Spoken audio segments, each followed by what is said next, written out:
ತಂದಾನೇ ನನಿತಾನ.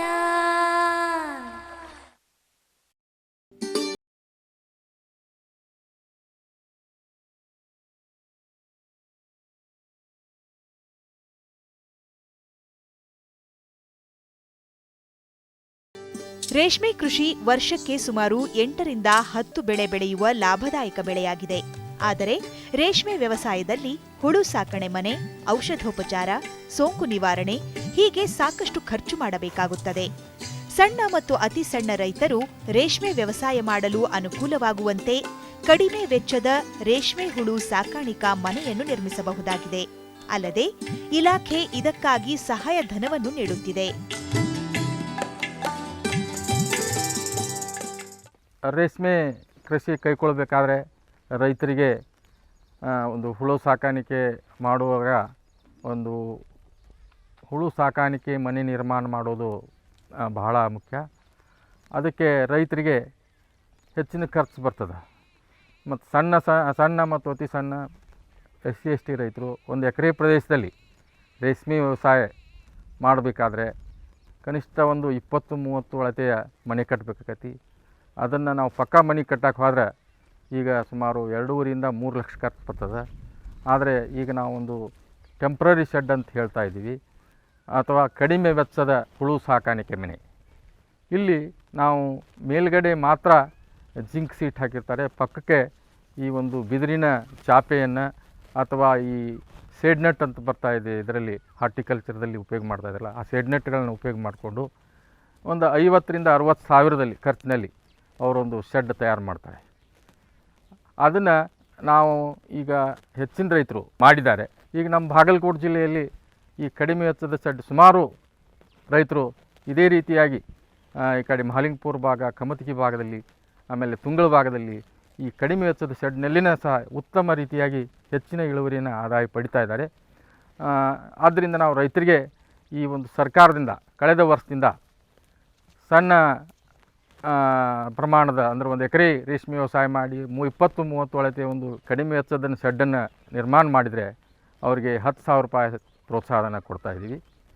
ಇನ್ನು 2 ಎಕರೆ ರೇಷ್ಮೆ ಮಾಡಿ ಸ್ವಲ್ಪ 20-40 ಅಳತೆ ಒಂದು ಶೆಡ್ ನಿರ್ಮಾಣ ಮಾಡಿದರೆ ಅವರಿಗೆ ಪ್ರತಿ ಶೆಡ್ಡಿಗೆ 15,000 ರೂಪಾಯಿ ಕೊಡ್ತಾಯಿದ್ದೀವಿ. ಇನ್ನು SC/ST ರೈತರಿದ್ದರೆ ಸಣ್ಣ ಅತಿ ಸಣ್ಣ ಮತ್ತು ಇದ್ದರೆ ಅವ್ರಿಗೆ ಸಣ್ಣ ಮನೆಗೆ 15,000 ಮತ್ತು 20-40 ಅಳತೆಯ ಒಂದು ಈ ಕಡಿಮೆ ವೆಚ್ಚದ ಶೆಡ್ಗಳಿಗೆ 22,500 ರೂಪಾಯಿ ಅದನ್ನು ಕೊಡ್ತಾಯಿದ್ದೀವಿ. ಅಲ್ಲಿ ಖರ್ಚು ವೆಚ್ಚಿಗೆ ನೋಡಿದರೆ ಇನ್ನೊಂದು ಸ್ವಲ್ಪ ಹೆಚ್ಚಿಗೆ ಪ್ರೋತ್ಸಾಹನ ಕೊಟ್ಟರೆ ನಮ್ಮ ರೈತರು ಇನ್ನೂ ಈ ಒಂದು ವ್ಯವಸಾಯ ಕೈಗೊಳ್ಳಲಿಕ್ಕೆ ಹೆಚ್ಚಿಗೆ ಮುಂದೆ ಬರ್ತಾರಂತ ತಿಳ್ಕೊಂಡು ನಮ್ಮ ಒಂದು ಅನಿಸಿಕೆ ಇದೆ. ಸರ್ಕಾರ ಈ ಬಗ್ಗೆ ಇನ್ನೂ ನಿರ್ಧಾರ ಕೈಗೊಳ್ಳಬೇಕಾಗಿದೆ. ಕಡಿಮೆ ವೆಚ್ಚದ ರೇಷ್ಮೆ ಹುಳು ಸಾಕಾಣಿಕೆ ಮನೆಗೆ ತಮ್ಮ ಅನುಕೂಲಕ್ಕೆ ತಕ್ಕಂತೆ ಗೋಡೆಗಳ ಬದಲಾಗಿ ಬಿದಿರಿನ ಚಾಪೆ, ಕಬ್ಬಿನ ರೌದಿ, ಮೆಕ್ಕೆಜೋಳದ ದಂಟು ಮುಂತಾದವನ್ನು ಬಳಸಿ ನಿರ್ಮಿಸಬಹುದು. ಬಾಗಲಕೋಟೆ ಜಿಲ್ಲೆಯ ಹಲವಾರು ರೈತರು ಇಂಥ ಮನೆಗಳನ್ನು ನಿರ್ಮಿಸಿ ಉತ್ತಮ ರೇಷ್ಮೆ ಕೃಷಿ ಮಾಡುತ್ತಿದ್ದಾರೆ. ಇಂಥ ಮನೆಗಳನ್ನು ಕಟ್ಟಬೇಕಾದ್ರೆ ಏನು ಒಂದು ಸೈಡಕ್ಕೆ ವಾಲ್ ಬದಲಾಗಿ ನಾವು ಒಂದು ಚಾಪೆ ಹಾಕ್ತಾಯಿದ್ದಾರೆ, ಅಂದರೆ ಬಿದಿರಿನ ಚಾಪೆ ಹಾಕ್ತಾಯಿದ್ದಾರೆ. ಅಲ್ಲಿ ಬೇರೆ ಕೆಲವೊಂದು ಮಂದಿ ಈ ಕಬ್ಬಿನ ರೌದಿ ಅಥವಾ ಈ ಗೊಂಜಾಳ ಕಣಿಕೆ ಇಂಥ ಇದನ್ನು ರೇಷ್ಮೆ ಕಡ್ಡಿ ಉಪಯೋಗ ಮಾಡ್ತಾಯಿದ್ದಾರೆ. ಅವು ಸ್ವಲ್ಪ ಬೇಸಿಗೆಯಲ್ಲಿ ಸ್ವಲ್ಪ ಅಂಥ ಒಂದು ಶೆಡ್ಗಳಿಗೆ ಸ್ವಲ್ಪ ಈ ಬೆಂಕಿ ಎಚ್ಚರಿಕೆ ಅಂತೀವಲ್ಲ, ಅದನ್ನು ಸ್ವಲ್ಪ ನಾವು ಸೂಕ್ಷ್ಮವಾಗಿ ಗಮನಿಸಿ ಯಾವುದೇ ಥರದ ಅಲ್ಲಿ ಒಂದು ಬೆಂಕಿ ಅನಾಹುತ ಆಗಲಾರ್ದಂಗೆ ಸ್ವಲ್ಪ ಅದನ್ನು ಮುನ್ನೆಚ್ಚರಿಕೆ ವಹಿಸಬೇಕಾಗ್ತದೆ. ಇಲ್ಲಿದ್ದರೆ ಉಳಿದಂತೆ ಯಾವುದೇ ತೊಂದರೆ ಇಲ್ಲ. ಅದು ಅಂಥ ಒಂದು ಶೆಡ್ನಲ್ಲಿ ಸಹ ಒಳ್ಳೆಯ ಮನೆಯಲ್ಲಿ ತೆಗೆತಕ್ಕಂಥ ಹೆಚ್ಚಿನ ಇಳುವರಿ ಸಹ ನಾವು ಇಂಥ ಶೆಡ್ನಲ್ಲೇ ಇಲ್ಲಿ ನಾವು ಬಾಗಲಕೋಟೆ ಜಿಲ್ಲೆಯಲ್ಲಿ ಸುಮಾರು ಒಂದು 100 ಜನಕ್ಕೆ ನಾವು ಕಳೆದ ವರ್ಷ ಸಹಾಯಧನ ಕೊಟ್ಟಿದ್ದೀವಿ. ಬೇಸಿಗೆಯ ಹೊರತಾಗಿ ವರ್ಷದ ಯಾವುದೇ ಸಮಯದಲ್ಲಿ ರೈತರು ರೇಷ್ಮೆ ಹುಳು ಸಾಕಣೆಯಲ್ಲಿ ತೊಡಗಬಹುದಾಗಿದೆ ಎಂಬುದು ತಜ್ಞರ ಅಭಿಪ್ರಾಯ. ಕಡಿಮೆ ವೆಚ್ಚದ ಮನೆಯ ಆಂತರಿಕ ವಿನ್ಯಾಸದಲ್ಲಿ ಯಾವ ಬದಲಾವಣೆ ಇರುವುದಿಲ್ಲ. ನೆರಳು ಪರದೆ ಇಲ್ಲವೇ ಬಿದಿರು ಚಾಪೆ ಬಳಸುವುದರಿಂದ ಅದು ಉತ್ತಮ ವೆಂಟಿಲೇಟರ್ ತರಹ ಕಾರ್ಯನಿರ್ವಹಿಸುತ್ತದೆ. ಒಳಗಡೆ ಇದರಲ್ಲಿ ಯಾವುದೇ ಬದಲಾವಣೆ ಇಲ್ಲ. ಇಲ್ಲಿ ಗೋಡೆ, ಕಿಟಕಿ ಮತ್ತು ವೆಂಟಿಲೇಟರ್ ಬದಲಾಗಿ ಈ ನಮ್ಮ ಒಂದು ಏನು ಚಾಪಿ ಹಾಕ್ತೀವಿ ಅದೇ ನಮ್ಮದು ಅದಕ್ಕೆ ವಾತಾವರಣಕ್ಕೆ ಬೇಕಾದಂಥ ಒಂದು ಏರಿಯೇಷನ್ನು ಸಿಗ್ತದೆ. ಆಮೇಲೆ ಕಡಿಮೆ ವೆಚ್ಚದಲ್ಲಿ ಆಗ್ತದೆ. ಹೀಗಾಗಿ ಉಳಿದಂತೆ ಬೇರೆ ಸ್ಥಳಾವಕಾಶ ಆಗಲಿ ಅಥವಾ ಇದರಲ್ಲಿ ಅಳತೆಯಲ್ಲಿ ಆಗಲಿ ಅದೇ ಥರನಾಗಿರ್ತದೆ.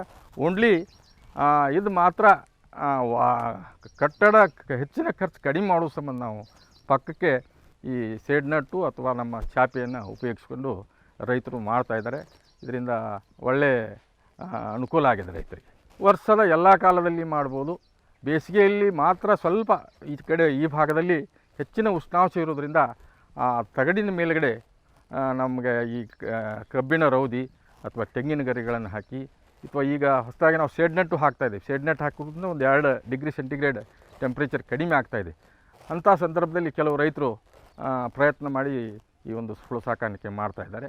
ಆ ಒಂದು 2 ತಿಂಗಳ ಬೇಸಿಗೆಯನ್ನು ಬಿಟ್ಟರೆ ಉಳಿದಂತೆ ಏನೂ ಇಲ್ಲಿ ಹುಳು ಸಾಕಾಣಿಕೆ ಮಾಡಲಿಕ್ಕೆ ಯಾವುದೇ ಒಂದು ತೊಂದರೆಗಳಿಲ್ಲ. ಹೀಗೆ ಆಸಕ್ತ ರೈತರು ಇಲಾಖೆಯ ನೆರವು ಪಡೆದು ಕಡಿಮೆ ವೆಚ್ಚದಲ್ಲಿ ಹುಳು ಸಾಕಣೆ ಮನೆ ನಿರ್ಮಿಸಿ ರೇಷ್ಮೆ ವ್ಯವಸಾಯದಲ್ಲಿ ತೊಡಗಬಹುದಾಗಿದೆ.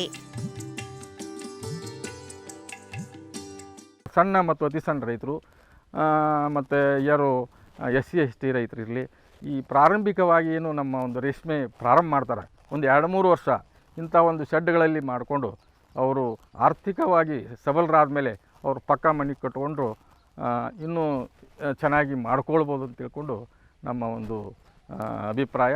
ಆ ಹಿನ್ನೆಲೆಯಲ್ಲಿ ರೈತರು ಈಗ ಭಾಳ ಖರ್ಚು ಬರ್ತದೆ ಅನ್ನುವಂಥದ್ದನ್ನು ಹೋಗಲಾಡಿಸಲಿಕ್ಕೆ ಈ ಕಡಿಮೆ ವೆಚ್ಚದ ಶೆಡ್ಗಳನ್ನು ನಿರ್ಮಾಣ ಮಾಡಿಕೊಂಡು ಈ ಒಂದು ರೇಷ್ಮೆ ವ್ಯವಸಾಯ ಕೈಗೊಳ್ಬೇಕಂತ ಕೇಸಿ ನಾನು ಜಿಲ್ಲೆಯಿಂದ ನೆನೆಸ್ಕೊಳ್ತಾ ಇದ್ದೀನಿ.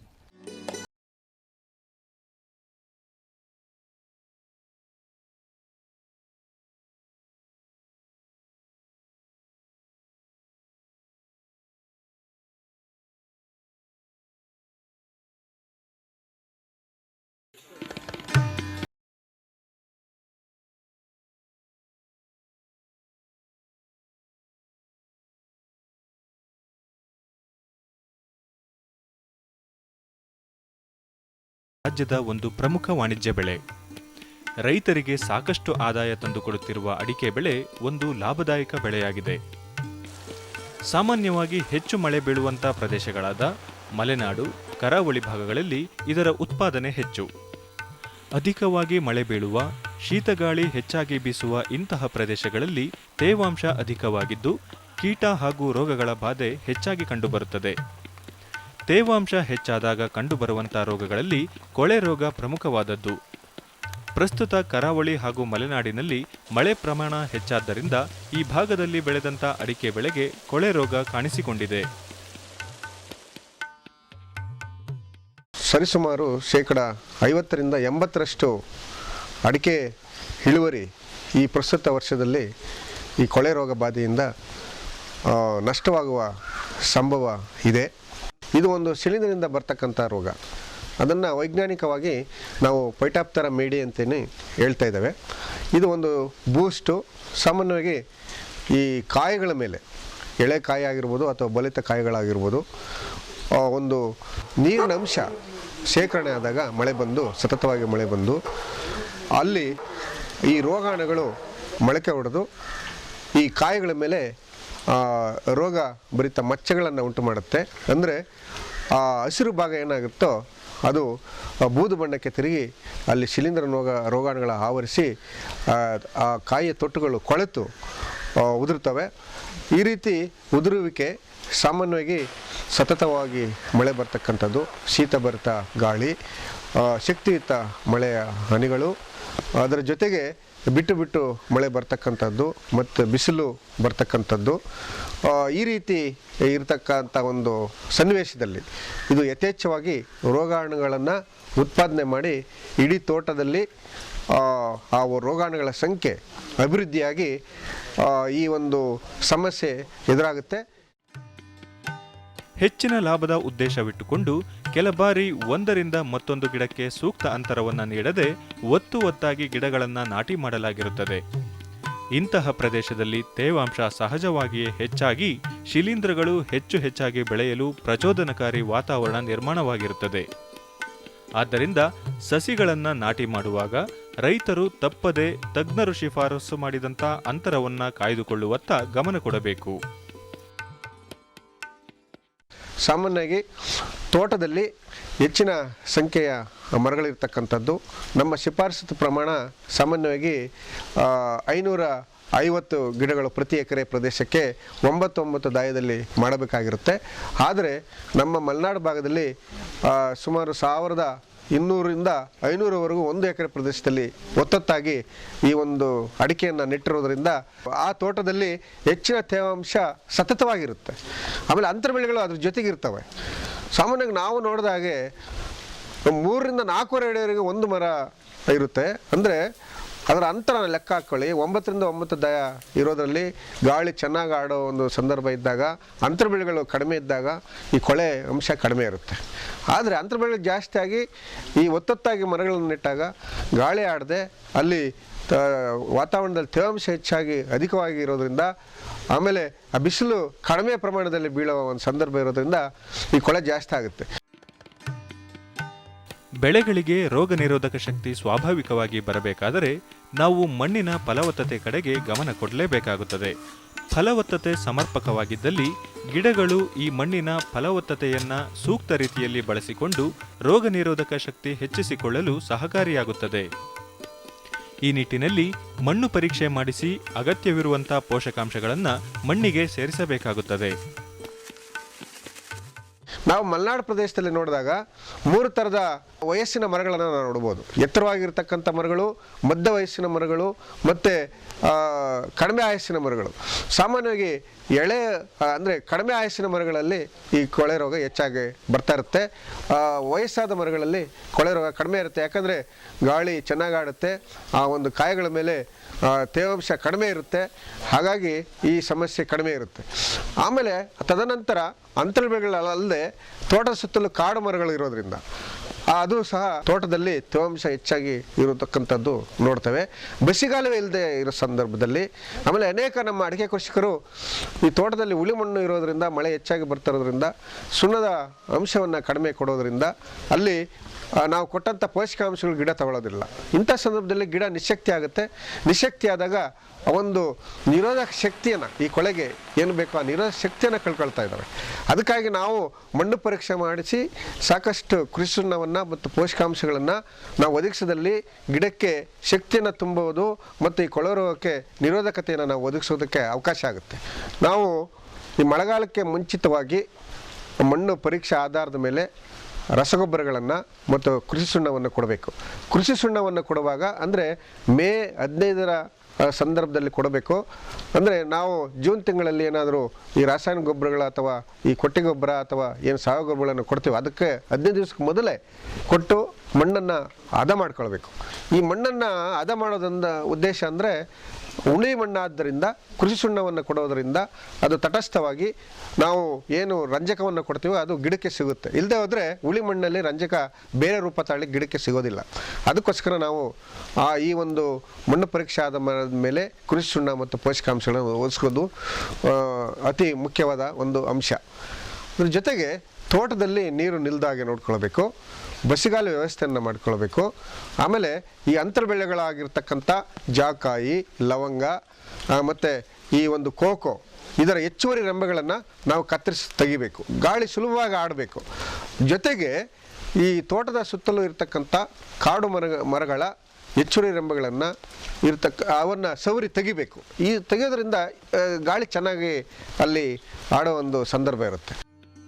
ಕೊಳೆ ರೋಗವನ್ನು ಸಕಾಲದಲ್ಲಿ ಸರಿಯಾಗಿ ನಿರ್ವಹಣೆ ಮಾಡದಿದ್ದಲ್ಲಿ ಇದು ಮುಂದುವರಿದು ಶಿರಕೊಳೆ ರೋಗ, ಸುಳಿಕೊಳೆ ರೋಗಕ್ಕೆ ದಾರಿ ಮಾಡಿಕೊಡುತ್ತದೆ. ಕೊಳೆ ಬಂದಿರೋ ಒಂದು ಸಂದರ್ಭ ಏನಿದೆಯೋ, ಇಂಥ ಸಂದರ್ಭದಲ್ಲಿ ಅಡಿಕೆ ಕೃಷಿಕರು ಕೈಗೊಳ್ಳಬೇಕಾದ ಕ್ರಮಗಳಿದ್ದಾವೆ. ಯಾಕೆಂದರೆ ಈ ರೋಗ ಒಂದು ಸಾಂಕ್ರಾಮಿಕ ರೋಗವಾಗಿ ಪರಿಣಮಿಸಿ ಇನ್ನೂ ಹೆಚ್ಚಿನ ಹಾನಿಯನ್ನು ಉಂಟು ಮಾಡೋ ಒಂದು ಸಂದರ್ಭ ಇರೋದರಿಂದ ಏನು ಮಾಡಬೇಕಂತಂದರೆ, ಈ ಕೊಳೆಯಿಂದ ಬಿದ್ದಂಥ ಕಾಯಿಗಳನ್ನು ಆರಿಸಿ ತೆಗೆದು ಅದನ್ನು ತಿಪ್ಪೆಗುಂಡಿಯಲ್ಲಿ ಎಲ್ಲಾದರೂ ಮುಚ್ಚೋದು ಒಂದು ಕ್ರಮ. ನಂತರ ಅಲ್ಲಲ್ಲಿ ಹೊಗೆ ಹಾಕೋದ್ರಿಂದ, ಅಂದರೆ ಈ ಭತ್ತದ ಹುಲ್ಲು ಅಥವಾ ದರ್ಗನ್ನು ತೆಗೆದುಕೊಂಬಂದು ಒಣಗಿರೋ ದರ್ಗನ್ನು ಅಲ್ಲಲ್ಲಿ ಹೊಗೆ ಹಾಕೋದ್ರಿಂದ ಈ ಕ್ರಿಮಿಕೀಟಗಳು ಏನು ಕೊಳೆತ ಕಾಯಿಗಳ ಮೇಲೆ ಕುಂತು ಅಲ್ಲಿ ರೋಗಾಣುಗಳನ್ನು ಅಲ್ಲಿ ಬಾಯಿಗೆ ಅದು ತೆಗೆದುಕೊಂಡು ಮತ್ತೆ ಕೊಳೆತ ಕಾಯಿಗಳ ಮೇಲೆ ಕುಂತು ಮತ್ತೆ ರೋಗ ಹೆಚ್ಚಾಗಿ ಹರಡುವ ಒಂದು ಕಾರಣ ಆಗೋದ್ರಿಂದ ಅದಕ್ಕೋಸ್ಕರ ಹೊಗೆ ಹಾಕೋದು ಒಂದು ಉತ್ತಮವಾದ ಒಂದು ಸಂದರ್ಭ. ಮಳೆ ನಿಂತ ಒಂದು ಸಂದರ್ಭದಲ್ಲಿ ಆ ಕ್ರಮವನ್ನು ಅನುಸರಿಸಬೇಕು.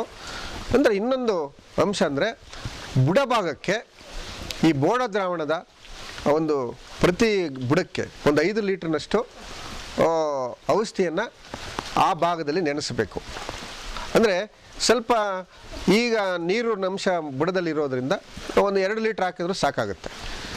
ನಂತರ ಮುಂದುವರೆದ ಏನು ಇದಕ್ಕೆ ಬದಲಾಗಿ ಅಕ್ವಮಿನ್ ಅಂತ ಒಂದು ದ್ರಾವಣ ಸಿಗುತ್ತೆ, ಅದನ್ನು ಸಹ ಬುಡಭಾಗಕ್ಕೆ ಹಾಕಿ ಎಲ್ಲ ಮಳೆ ನಿಂತ ಮೇಲೆ ಅದನ್ನು ಹಾಕೋದ್ರಿಂದ ರೋಗಾಣುಗಳ ಸಂಖ್ಯೆ ಕಡಿಮೆ ಆಗುವ ಸಂದರ್ಭ ಇರುತ್ತೆ.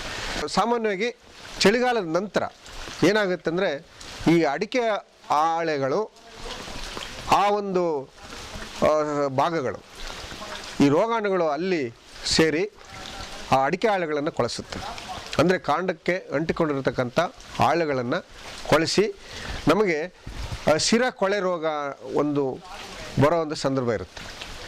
ನಂತರ ಶಿರಕೊಳೆ ರೋಗ ಬಂದು ಇಡೀ ಸೋಗೆಗಳು ಹಳದಿಯಾಗಿ ಒಣಗಿ ಬೀಳುವ ಸಂದರ್ಭ ಇರುತ್ತೆ.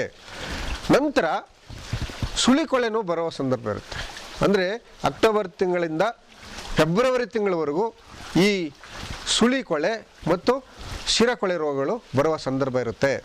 ಅಂದರೆ ಈ ಅಡಿಕೆ ಕಾಯಿ ಕೊಳೆಗೆ ಕಾರಣವಾದಂಥ ಏನು ರೋಗಾಣುಗಳಿರ್ತಾವೋ ಅವು ಹೆಚ್ಚಿನ ಒಂದು ಸಂದರ್ಭದಲ್ಲಿ ಆದಾಗ ಅವು ಈ ಸಿರಿಕೊಳೆ ಮತ್ತು ತಿರಿಕೊಳೆ ಅಥವಾ ಸುಳಿಕೊಳೆ ಈ ಒಂದು ರೋಗಗಳು ಬರೋದರಿಂದ ನಾವು ಆ ಒಂದು ಅಡಿಕೆ ಹಾಳೆಯ ಭಾಗಗಳಿಗೆ ಹಿಂಗಾರು ಬರ್ತಕ್ಕಂಥ ಜಾಗಗಳಿಗೆ ನಾವು ಈ 1% ಬೋಡೋ ದ್ರಾವಣವನ್ನು ಸಿಂಪಡಣೆ ಮಾಡಬೇಕಾಗುತ್ತೆ.